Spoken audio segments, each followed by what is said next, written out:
You guys understand what I'm saying? Yeah.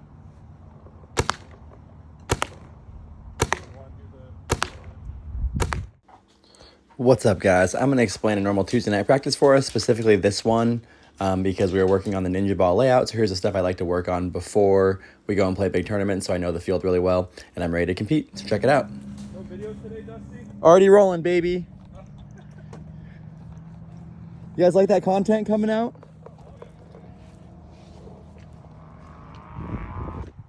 You guys should definitely snap shoot head to head, but like we did before, like go find whoever's going to play more of the trap spot, and whoever's going to play more of the edge spot, then rotate. And if I'm in the way, I'll move. You guys understand what I'm saying? Yeah.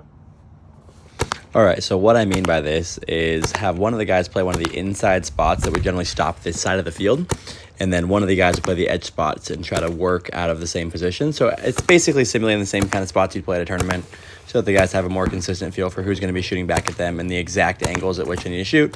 And so you can see Sam in the background goes that wedge, and I think Kyle plays the Doritos. Ready, Kyle? Yeah.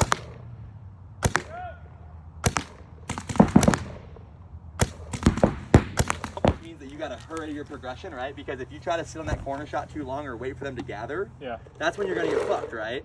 Where it should just be like a 1, 2. It should literally like be game on in 5, go. Oh, they crossed my gun and I'm immediately going into my check. Okay.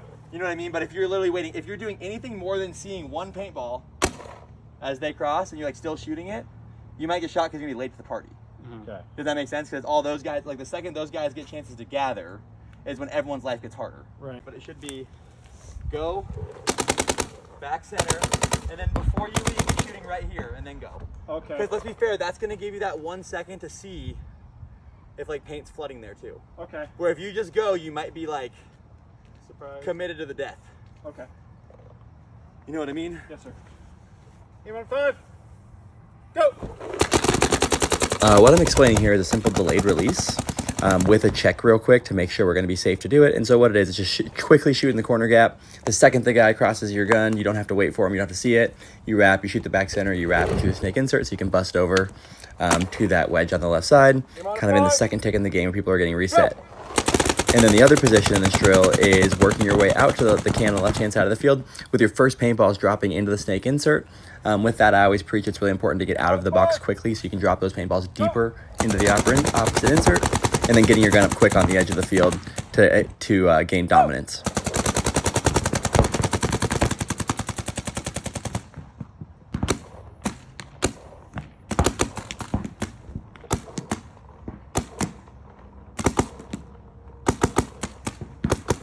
Here you're going to see us do what I call the Dorito ladder. In this drill, we basically set cones in all the opposite inserts, any spot that's going to stop the Doritos.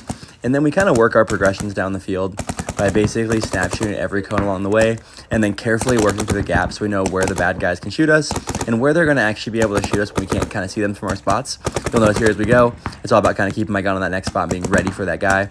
A lot of times at tournaments, you can kind of surprise the guys that think they're holding a gap super successfully when you kind of slowly work your way into their gap and just kind of smoke them when they're napping on it. So it's a really fun drill. It's one of the most effective ones for guys that play Doritos because it really helps you figure out exactly who you have to check off, where the bad guys could be, and it really gives you a good feel for what the best spots are to stop that side of the field. So you really got to know who you're working against. And then also, as you do it more, you can kind of pace up and kind of learn some of the spots where it makes more sense to dive or low crawl to get to the next spot. So